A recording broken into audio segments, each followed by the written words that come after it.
Hi everyone, my name is Erin Fleto. I'm a graduate student with the University of South Florida. For 2 weeks this summer, I went on a trip with 9 other students and 3 faculty members to study the physical geography and environmental science in the United Kingdom. Throughout those 2 weeks, I recorded our lectures and discussions to share with you all. I hope you enjoy! We began our journey in London, England, where we learned about tides and the Thames Barrier Project. So the barrier was designed and built for about $1.5 billion in 2013 dollars. And essentially what happens is that it closes to keep North Sea out, and then as the tide drops, they can let the Thames that builds up behind it out. But it moves, it rotates, it spins these individual pods to enable shipping to come through as well. 2 weeks as a spring tide. That means when the amplitude of the tide is at its greatest. Today, we are 6 days after the spring tide and 2 days before what's called the neap tide. That is when the amplitude between low and high water is smallest. So spring tide, the amplitude is biggest, neap tide is smallest. It takes 14 days to complete that cycle. So today, the tidal range is 14 feet. A meteorologist on TV who reported that a little boy had called in his family to the station to report that there was a hurricane out in the ocean. Is it going to affect us here in England? And the meteorologist, Michael Fish, laughed and said, no, we're not going to be hit by a hurricane. The weather's going to be just fine. Well, over the 15th and 16th, a massive storm came through with hurricane force winds. A place called Sevenoaks in London became One-Oak. So, yeah, we had a storm. And a lot of people in England will know it as the Hurricane of '87. But what actually it was, the meteorologist was powerful. The meteorologist never gave evidence. On our second day, we visited the University College of London to have a discussion with Dr. Bill Maguire. It's regarded as an extraordinary time in Earth history because it looks as if global average temperatures may have risen by about 6 degrees C over 10,000 years. Well, we're liable to see that occurring in a couple of hundred years, the way things are going at the moment. So the rate of change is extraordinary. In terms of emissions, human emissions, well, we're doing nothing really. I mean, you may see more wind farms, you may see people talking about this, but the bottom line is the concentration of carbon dioxide in the atmosphere. It passed 400 parts per million just in May this year. And we're on the high end, what's called the high end emissions trend at the moment, pretty much a worst case. So we're looking at 4 degrees C global average temperature rise by the end of the century, maybe much more than that. And of course, 2 degrees C is regarded as the guardrail, the safety guardrail beyond which things get really bad. And when you consider that we're on track for this 4 degrees C global average rise, you just feel like tearing your hair out sometimes. And one thing that I really want to flag up here is that I think we're, in many ways, people are lulled into a false sense of security by the size of these figures, 1, 2, 3, 4 degrees. They think, well, that's not much. That's a global average rise. If we had a global average rise of 4 degrees C, you're talking 15 degrees C across the Arctic. It's very difficult to see the Greenland ice sheet surviving for long with those sorts of temperature rises. So I think that average figure does sort of placate people. I think, well, that doesn't sound too bad. And when you consider that many climate scientists feel that we only have maybe 10 to 30 years to save the Greenland ice sheet, I don't mean it'll be gone by then, but beyond that time it may be too late to save it, and that will generate a 7-metre sea level rise, and you can get some feeling how critical the situation is. And on that happy note, I think I'll stop before we all see our wrists. Thanks very much. Anyway, thank you. So obviously the desired reaction of people this would be to input some adaptation measures and move away from some of these sites or reinforce their buildings. But this is a two-part question, and I'm wondering how it's messaged to planners, because I know geologic time does not register on a human scale, and planners will not respond to something like this.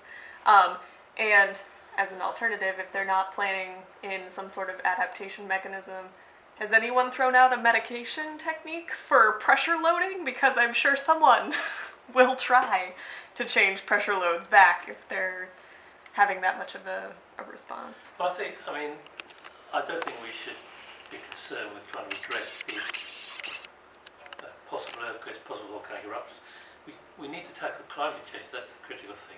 Okay. And if we do that, then this won't be an issue. But planners don't listen to climate change. Well, yeah, well, they won't listen to this either, will they? Because it seems even more far out. Following lunch, we were able to see UCL's mummified president before heading to Greenwich for the Royal Observatory. Where are you, what important kind of thing, concept, idea, whatever, are you really close to right now? The meridian, longitude 0. Okay, so once we get up here, you'll be able to stand with 1 foot in the eastern hemisphere, 1 foot in the western hemisphere. Of course, with European exploration, you had to keep track of where the heck the two were. So if a sailing group were sailing for Spain, the cartographers that were preparing maps would often use Madrid. And if they were sailing for Portugal, they would use Lisbon. If they were sailing for Great Britain, they would use London. If they were sailing for France, it would be Paris. That would be 0. You could put 0 longitude anywhere. You could start it anywhere. There's no natural starting point for longitude. So we draw lines of longitude, north-south, pole to pole, to enable us to measure east or west of the prime meridian, wherever we choose that may be. And what happens if it's typical weather? At sea, Yeah. it's Clouds. this ship is rocking and things aren't stable. Boat's doing this. Okay, so you're trying to do a precise measurement on that little planet up there in that constellation. Boat's doing this. But not only is it doing this, it's doing this. And the wind's blowing. And it's cloudy. So we put all those things together, it might be days before you could actually do one of those longitude measurements. Now, what that enables you to do is this. If you know what time it is where you are, and what time it was where you came from, your longitude 0, you can tell what longitude you're at. The Earth rotates on its axis in this direction, and it rotates over a period of 24 hours.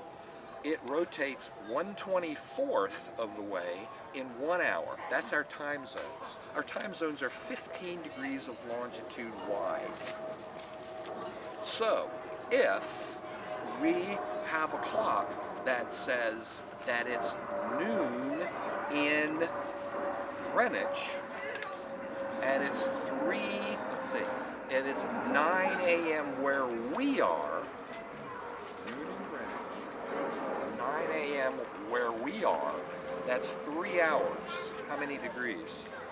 15 degrees. How many degrees? What's the longitude? 45. Did I lose y'all? 45. 45 degrees west. On day 3, we left London for the Jurassic Coast to see the erosional features of Dirtledore. So, being from Florida on the East Coast, I've always been around the ocean and stuff, so I've always thought that was kind of cool. And did my report on the coastal features, so I already kind of knew what we were going to see. So since I did all the research on that, I thought it was kind of cool to see what I'd been doing all the research on. It was kind of like meeting a celebrity or something. And I just think it's pretty awesome to see how basically the Earth, as big and hard as it is, can be like eroded away by waves and turned into these beautiful features that we saw that day. And I was also amazed at the water quality here. It's very clear, which we're not used to. We took a quick bus ride to reach Chesil Beach, where our group discussed rock composition and movement unique to this area. Composition, yeah. And what? And then what? Just compare it to your headlines and different rock okay, formations. absolutely spot on. Isn't it? Absolutely spot on. What you need to do is work out what kind of rock this is, what kind of lithology it is. You know, whether it's, I don't know, a piece piece of limestone, a piece of basalt, a piece of sandstone, a piece of whatever, a piece of igneous rock, and then see if there's a little bit of sandstone, red sandstone. Interact with the shoreline, they end up refracting. They'll come at an angle, and then as they go out, they'll go out at the opposite angle. So the wave, when the wave comes in, what happens while that wave's coming in and then going out? Yeah, it comes in at an angle, and then as it reaches the shoreline, it'll come back out at the opposite angle. And then what happens to this stuff? It gets pushed in and then comes out a little bit. Eventually it does that. Feel least important at this site. You could have freeze thaw, and the processes of freeze and thaw can change and modify a landscape too. Actually, the frozen ice during the winter will expanding collapsing. Exactly. Right. Okay. Same thing happens to bridges. Exactly. So we have that freeze thaw weathering, and then we also have chemical weathering. So you've got the water, the soil, and so on top of the arch, and then percolates through, and then you've got the materials, and then with the water you put all that in solution, and that's another type of weathering as well. So you've got those three main types of weathering. Day 4 of our trip had us traveling to Cornwall. Today we're going to the Eden Project. I'm looking forward to it, and it reminds me of the movie Biodome, so it'll be fun. Afterwards, we're going to the tin mines, and I'm looking forward to going in there too. The theme of the Eden Project revolved around regeneration. Not only did they regenerate an old quarry into a beautiful landscape of biodomes, but it also revitalized the community in Cornwall. The project is really quite fascinating with all the plants and butterflies. We haven't seen all the domes, but I'm just totally engaged with this. I think the thing I'm most impressed with so far is, we have a tropical environment in Florida, so it's not that big of a deal, but I'm more impressed with the structure at this point, the way they have it like separated by the two types of plastic and all that, with the air in between, that they check the temperature. I think that stuff's kind of cool. Our guide Tom stopped to give us more information on the harsh realities associated with the African palm. When they're growing these at scale, they are feeding our desire for palm oil. And the thing is that we don't know that we're consuming it. And you guys will be the same in the States. So palm oil will be in all sorts of baked goods. It will be in pharmaceuticals again. And it's not labelled as palm oil. All it needs to be labelled as is vegetable oil.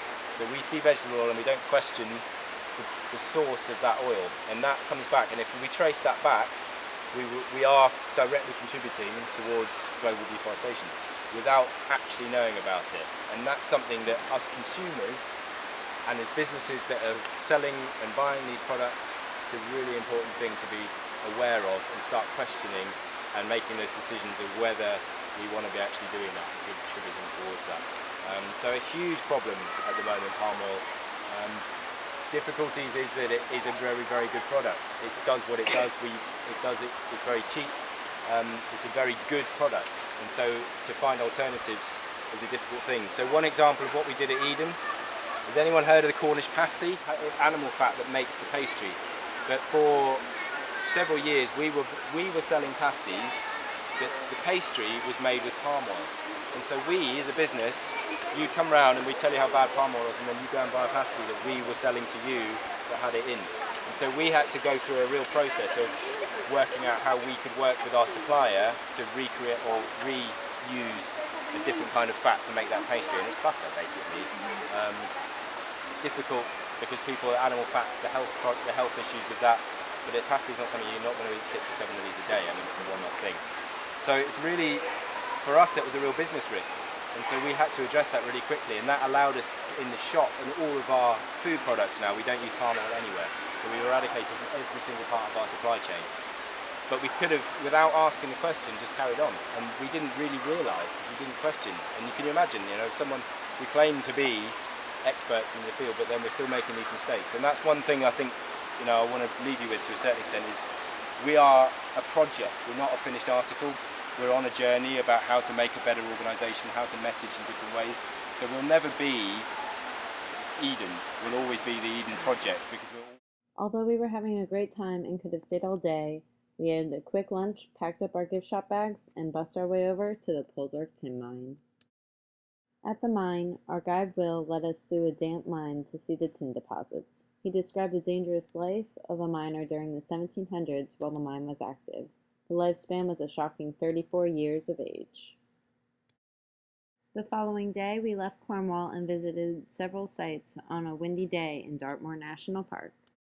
You've got the three different things, the circles, the nets, and the stripes. What variable perhaps makes them different in form? What are some of the characteristics of what we walked over when we were looking at stripes and nets versus circles? Characteristics of the land.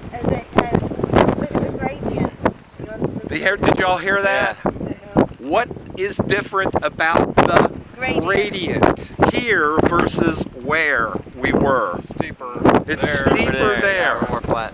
And much more flat here. So you wouldn't find the stripes maybe here, and you wouldn't find the circles down there, because it looks like the circles are confined to flatter areas and the nets to more steeper gradients, and the stripes. Granitic rocks.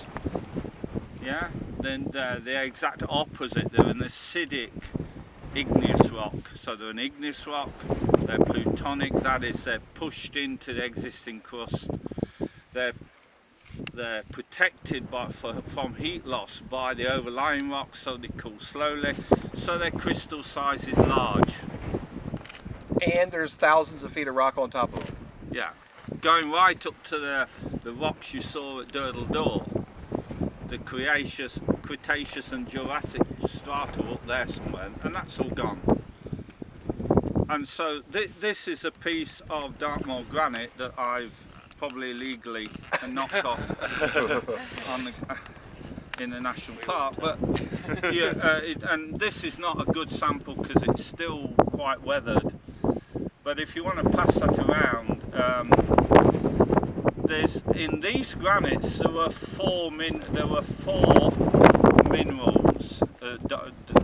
dominate the granite. But for granite, you really only need 3 minerals to define it as a granitic rock. On our way up, we learned about a bunch of different stone features. We saw stone nets and stone strips and stone circles, all really cool features that I've never seen before, so that was really interesting. And we also learned about the type of stones that were used to make up these features, which is the Dartmoor granite. And Dartmoor granite is very similar to granite that we see back in the States, and it's made up of 3 different rock-forming minerals, which is quartz, mica, and feldspar. So it was really cool just to kind of get a lecture about all the rocks that we saw and all the features that we saw, and we learned how they were made by different processes, like periglacial processes. And also, it was cool just to be in a group of different students from different majors all talking about one thing and learning from each other. So that was a lot of fun. At our second Dartmoor site, we saw the obvious construction and organization of rocks, leading us to believe that humans had impacted this site, unlike the natural features we had seen at the first site. We headed back on the bus and stayed the night in a small town in Wales. The next morning, we unfortunately lost 2 of our members while Dr. Collins escorted Dr. Middlecoff to a hospital in Birmingham. Our thoughts remained with them as we traveled on to Barmouth, Wales, where we made our home for the next 4 days. The dam in Elan Valley is a direct water supply for the city of Birmingham, built in 1903. It is able to be left untreated because of the lack of polluting resources, such as industries. It is able to provide 810 kilowatts of power and has a 15-day reserve. And we're at the Elan Valley in Wales. It's a reservoir site that supplies water to this region, and Birmingham especially. Writing my journal today, I started thinking about how all the water here and in a lot of countries is privatized, and thinking about how it's like a for-profit business except for this company that runs this water, which is a non-profit organization. I just started thinking about how scary that is, that somebody else is controlling such a life-giving resource that we all need. On day 7 of our trip, we traveled on foot for 10 miles from Dolgellau back to Barmouth. Along this trek, we used an old railway path that was recreated by the national park into a walkway. We happened upon species of plants, both native and exotic, that Dr. Smith identified for the group. The hero of our walk was a discussion on salt marshes and cordgrass. This is a nasty plant, Mr. Nasty. This is called Japanese knotweed. It's an invasive. We have two types, look rather similar. There's Japanese knotweed and Himalayan balsam. Both invasive, both not native. And it's not, in my book, it doesn't matter if they're not native, that's not. But these are. The interesting thing is, this doesn't propagate by sexual reproduction. It propagates by vegetative reproduction. Now, this is a notifiable plant. If you have this on your property, you have to notify the authority.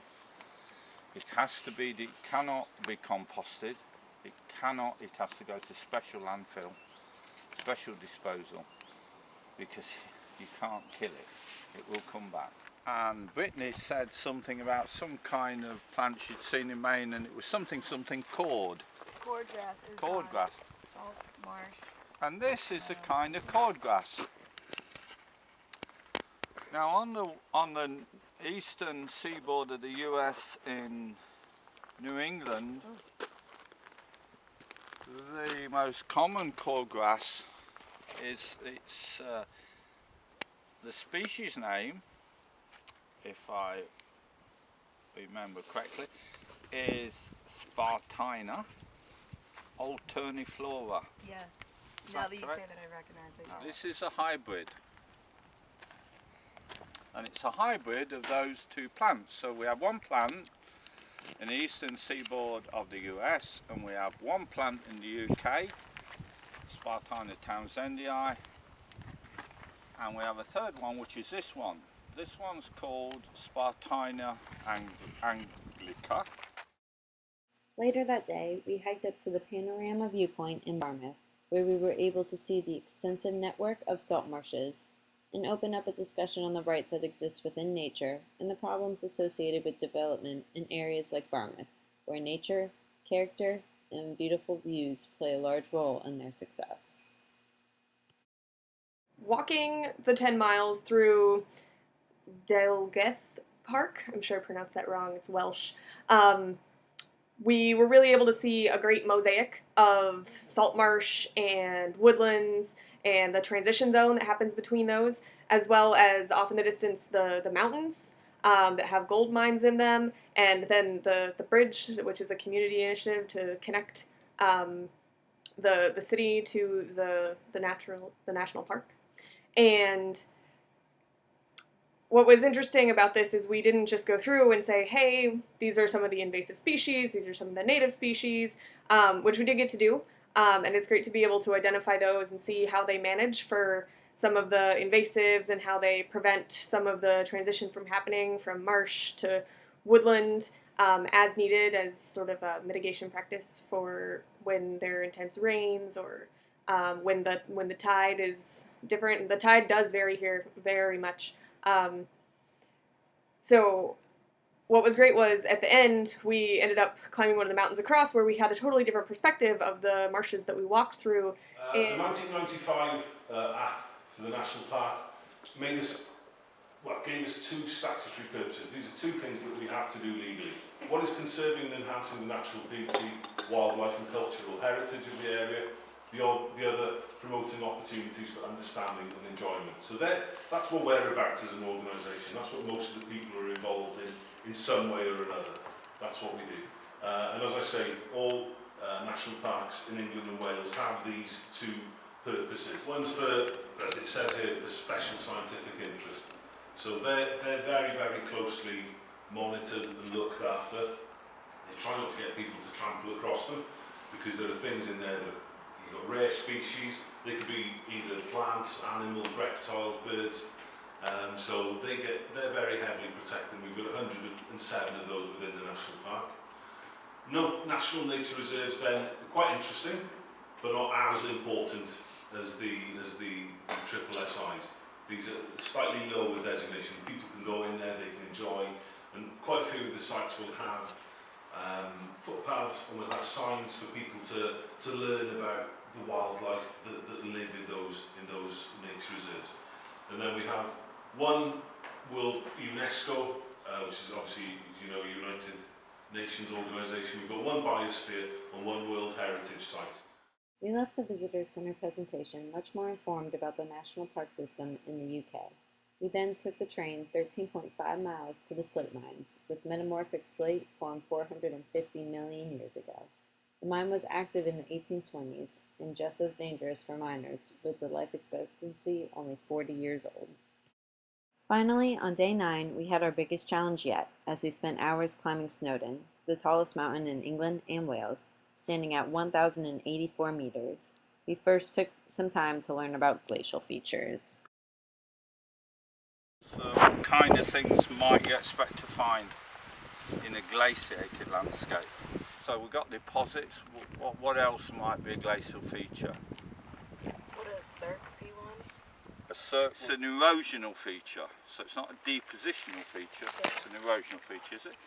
What is the characteristic of a cirque? What's it look like? Yeah. Concave area? Eh? Concave area? Yeah, it's, you know, I mentioned Idris's chair, Kader Idris, that actually is a cirque. But I mean, more generally, a cirque's formed by a small glacier at the head of a valley on the side of a mountain. If you have a really big glacier that moves for tens or even hundreds of miles, what erosional feature would you associate with that?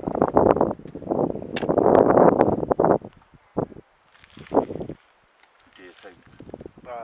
Rounded features on the yeah, sort of terrain. Polished tops of stone. Polished tops and scrape marks. Striations. Striations. Roche Moutonnet. We've already passed a couple. We continued on for several more hours of intense climbing until we reached the top of Snowdon.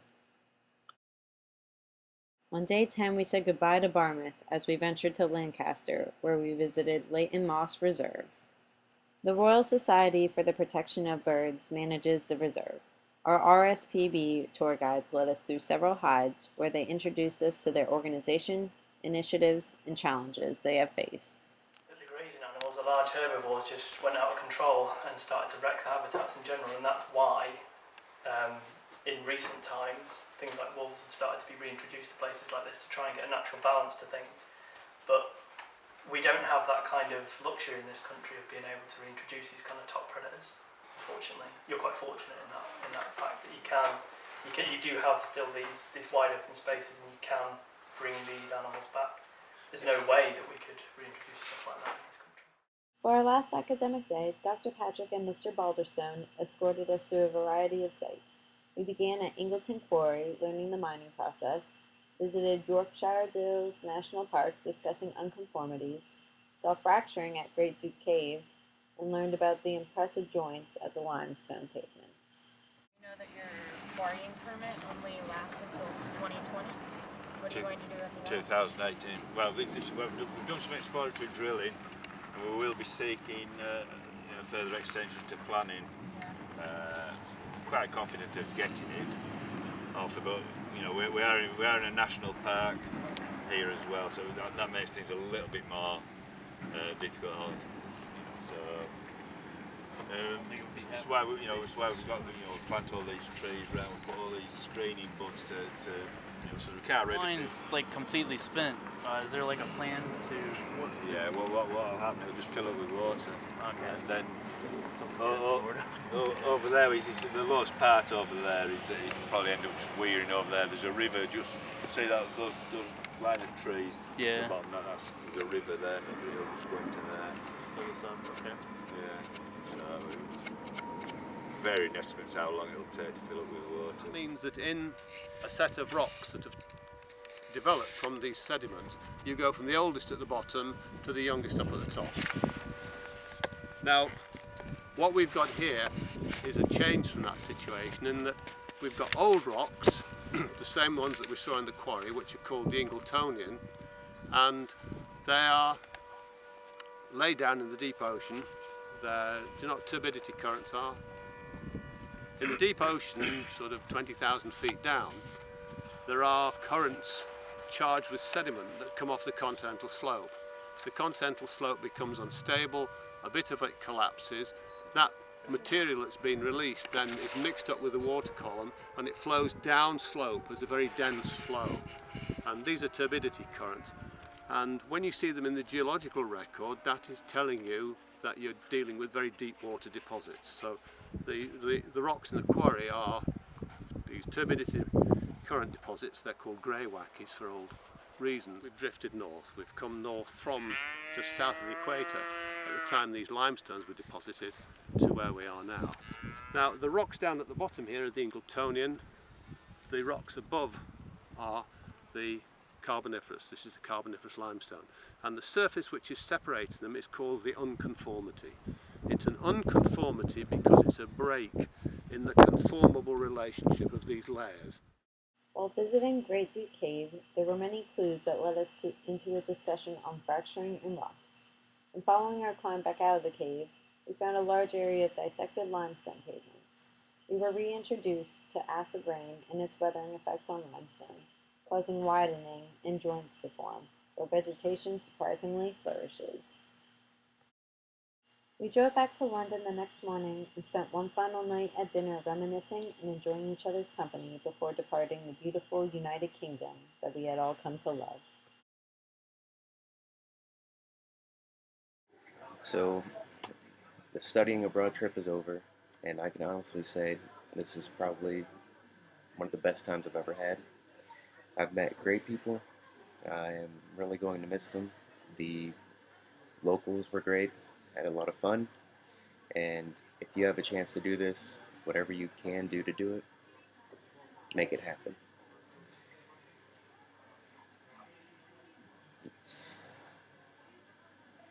I know I'm going to miss everybody. And when we get back to the States, we'll back to the normal schedule and everything like that, but I always have the memories. I've accomplished a lot. I went out of my comfort zone, and I feel good about the trip. I feel like it is something that helped me grow as a person, and I'll really miss it. If I have a chance to do it again, I will. Hi everyone, I'm Brittany Angelo. I'm a sophomore at Plymouth State University, and recently I have come back from the United Kingdom on a class trip of a lifetime. I enjoyed it very much, and I also learned a lot. Dr. Middlecoff from Plymouth State was there, as well as Jennifer Collins from USF, and John Smith joined us as well. And with these three teachers, we learned more than we ever thought we were going to. We explored so much of the island, it was crazy. I didn't think we would be going around that much. And I saw things that I never thought I would ever see in my life. One of the features that stands out the most to me was the limestone pavement, which was amazing. I love rocks, and I've never seen limestone pavement like that before. It was so big and spread so far, I couldn't even understand it. It was amazing. And being able to walk around on this pavement and touch it and feel it was amazing. It's learning like no other, and it's something you can't do in the classroom. So being able to do this trip really helped me to see all the field work that I could do in my major, and I met so many people in my major that it's going to help me down the line, and I just have so many positive things to say about this trip. While traveling, we also had a lot of fun, although every morning we got up really early and went to different places like the Eden Project or the Tin Mine or the something else that we went to. But everything that we did was so much fun, and I learned so much from everyone, including the students. I couldn't imagine spending my 16 days any other way but in the United Kingdom. So hopefully anyone who's watching this can have an experience like this and learn in another country and just see how study abroad is so amazing and so great in so many ways. Thanks. Hope you go on the trip. Coming on the study abroad program I thought was very entertaining. I had a lot of fun doing this. I would recommend it to anyone that's going to be going abroad and they want to experience new cultures and new people. Another part of the trip that I found very exciting was in Florida we don't have the amount of landscapes and the type of sceneries that you see here in the parts of England. Going to Wales, one of the most spectacular parts I thought about the trip was going to Eden and seeing the different biomes and the different areas. If you compare it, when you go to the biomes, especially the South America, you see a lot of the plants that you can actually get in Florida. But when you're in England, the people around these areas, they have a very harsh environment and they have limited landscapes and abilities for these plants. So it's actually very interesting when you take it from their perspective. The other parts that I found were Cornwall and the mines and the quarries. The limestone that we get in Florida is not the same that they have here in England, especially the pavers that they have with the limestones. I thought that just watching the structures and the separations and the professors talking about the faults and how they've separated and cracked, creating joints, was very interesting as well. I mean, it was a very interesting trip all overall. The environmental science study abroad trip completely changed my life for the better. I learned so much on the trip from every aspect of the environmental science field. We learned about environmental science, about public policy, management, geology, geography. It was all there. It was all on the trip. We got to learn about it all, and we got to record it all in our field notebook, so we'll get to remember this stuff forever. It was really great that the whole trip was hands-on. We would have lectures and we would have talks, but they were in the field. We got to talk about the rocks and see them right there. We got to go climb a mountain and talk about the glaciers and the rocks, and it was amazing that everything you were doing was right there and was right in front of you. It was so much better than just a classroom setting in a regular college because everything was there that you could look at, you could see, you could talk about. This trip was a perfect balance to me between academics and learning all about all these aspects, and on the other hand, you got to learn about the culture of the United Kingdom and the people who live there, and everything meshed together so well. I would definitely recommend this trip to anyone who has a passion for geology or geography or environmental science, or you just really want to go and learn about science in another country and learn all about another culture. It's been a great trip. We've had a lot of fun. It was a unique experience coming from a place that doesn't have like glacial features and the tidal ranges that England has, and it's been really great to see all that. Extremely interesting. The professors have been more than helpful in like pointing out things to us and kind of guiding our talks with everything. The locals, of course, have been extremely friendly, a lot friendlier than I thought they were going to be, and yeah, it's been a good trip.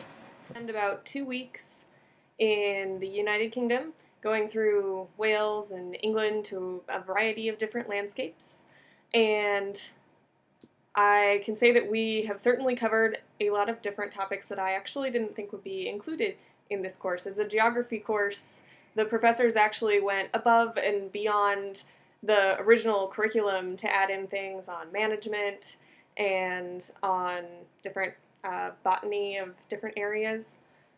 So I thought that that range was really great that they offered, and it's really not something that I thought we would be getting out of this. Especially, it was important because a lot of the students aren't all geologists. It's not their specialty, and we have a range of different student levels as well. We have undergrads to PhD students, and throughout all of the talks and all of the hikes and the visits that we did, it really did offer something for everyone to be engaged at some point.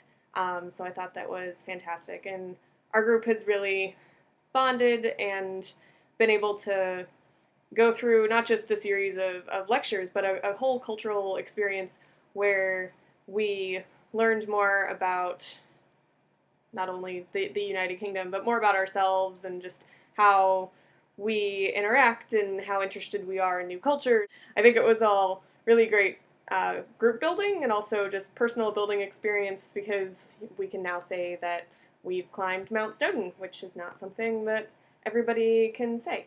Probably my favorite part of the trip actually happened towards the end when we studied some of the limestone deposits near the Lake District. Since I study natural hazards, my advisor has actually done some work in the Lake District. He's from the UK. So it was interesting to see how exactly the geology there affected the long-term flooding that they sometimes get, and how it was able to really provide some context, because I had heard about flooding in the Lake District, but now I know actually where that's located, and what kind of communities are sitting there and what kind of mitigation efforts are actually being put in place.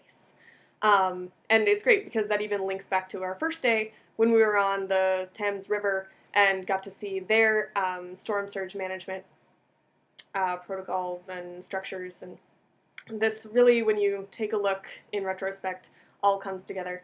And it's been a great trip. I'm so happy that I went, and hopefully if we get to go study some more glacial features, we'll be able to go to some other country next time. Iceland, Greenland. Hi, this is Charlie Jackson. What a fantastic study abroad in the UK.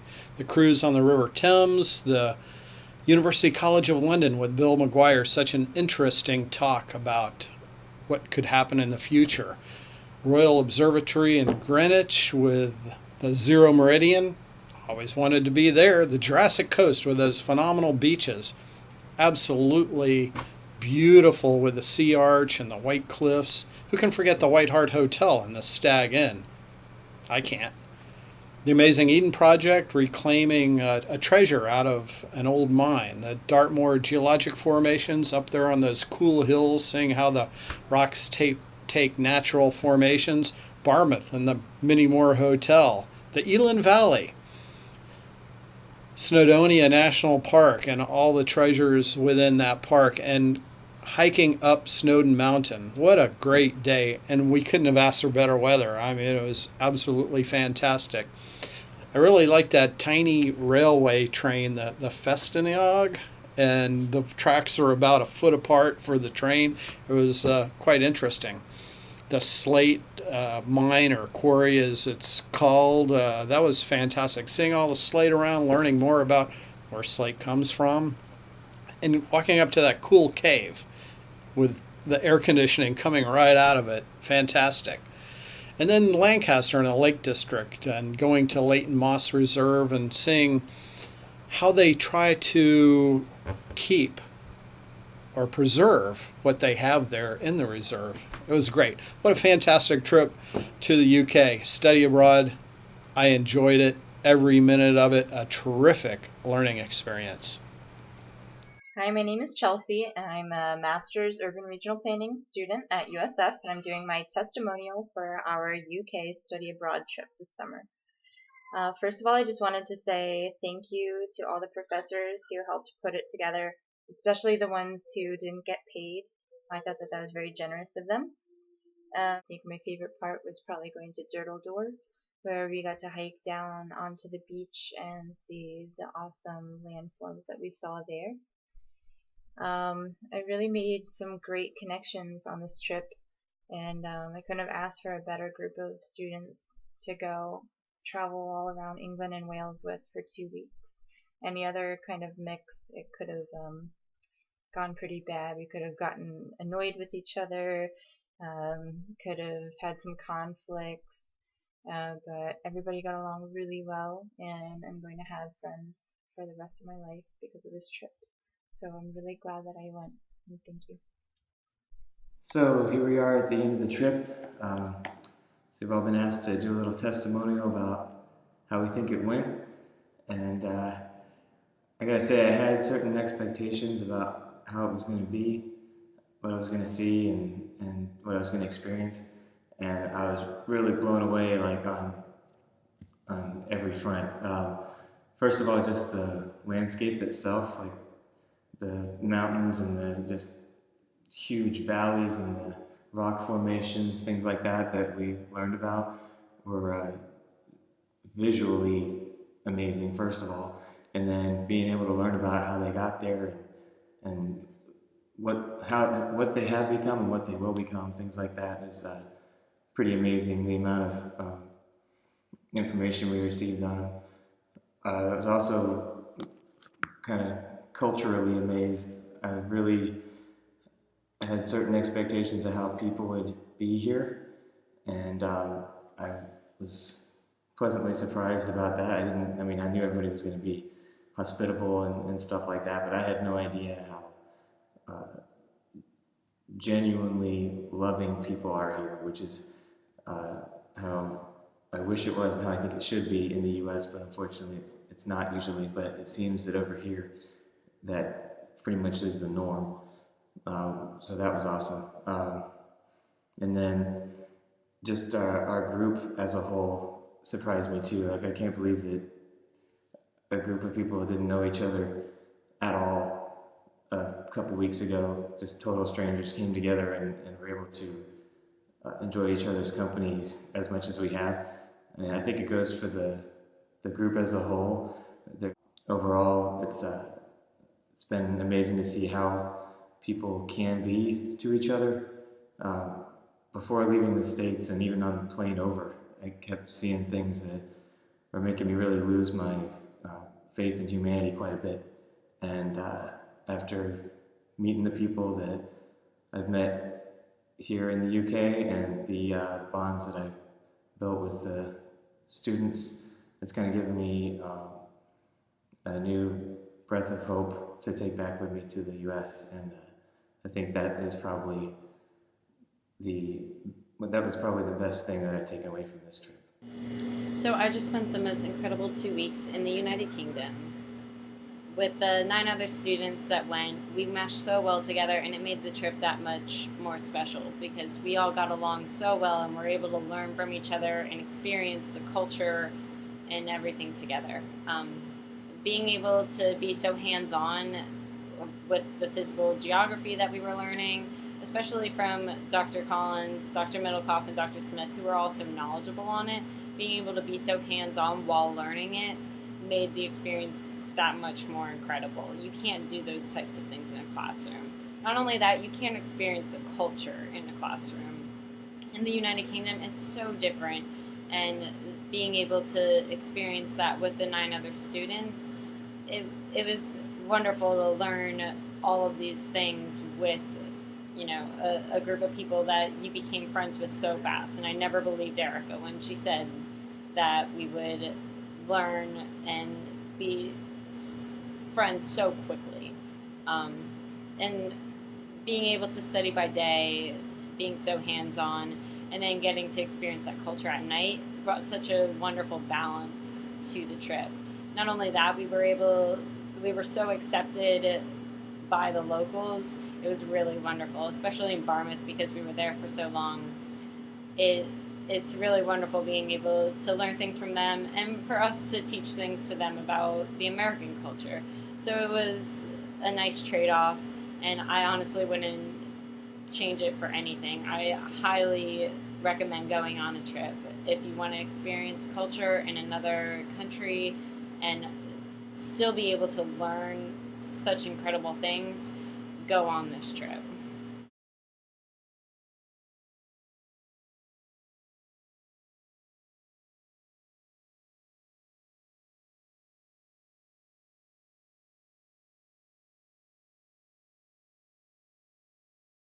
Again.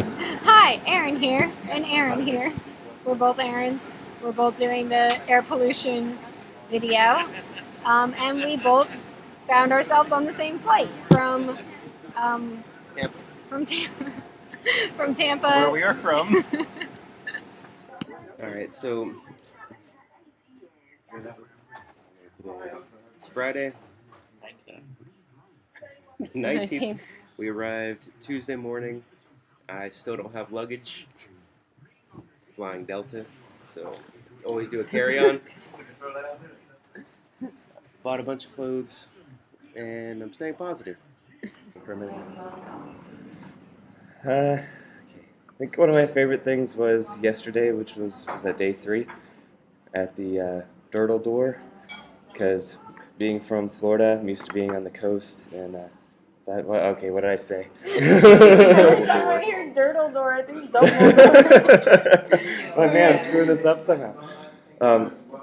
Yeah, just keep going. Sweet. The boat. I forget it goes this way. We go all around. Oh yeah, there's you in a hurricane doing this whole thing. Peanut project, and I'm totally engaged in the tour guide. Go ahead. Alright, here we are in the tropical biome, and Brittany's doing something else to make me laugh. Erica, there's a man on you, seriously. What? On your back. Don't. It was really juicy. It was probably like 7 American lemons in a slice of a lemon, like this big. Charlie! Charlie, wait up! Thursday, tomorrow's Saturday, and today is Friday. That's about all I know. Friday. Gotta get down on Friday. Someone played on their phone. Oh no! That was bias. This one's So we went on a long hike. And it was So awesome. up here behind us is a big hill, and we hiked up that. All the way. Yep, no, they can't see that. And we explored some of the natural habitat around here, and yep, awesome. Oh, hello. I am reporting to you from London, well, not London, but the United Kingdom, where we are studying a bunch of rock features and landforms. Oh, hello. I just wanted to introduce you to one of my brand new friends. Please meet him. His name is Edward, and he's naked. It's really quite fascinating. Come visit London and you can meet Edward. Kira, are you hangry? Are you hangry right now? What do you get like? Do it. Kira, smash! Conversation. Oh god. Monday we're gonna throw down and be like... This right here, when you can see the toe cleavage. When flats are like that. Oh no, my gosh. Okay, no. Okay, ready? I'm gonna stick my nut. Ready, look. So like if it only does Like that, and then you can see the lines. Oh, even though, okay. Got it. But I wanted to have...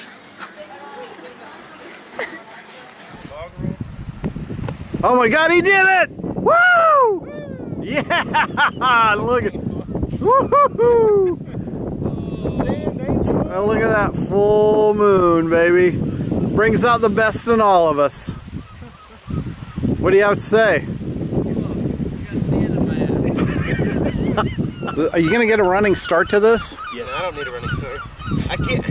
Last time I did a cartwheel, it wasn't very straight. Whoa! Woohoo! Camera's rolling. No, not again. It's your interview time. I'm the only one that's been keeping up with the interviews. Is that all I'm getting? Yeah. Black eyes and blue dolls. I feel the premonition. That girl's gonna make me fall.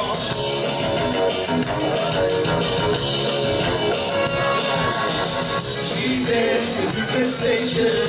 You kiss the candlelight.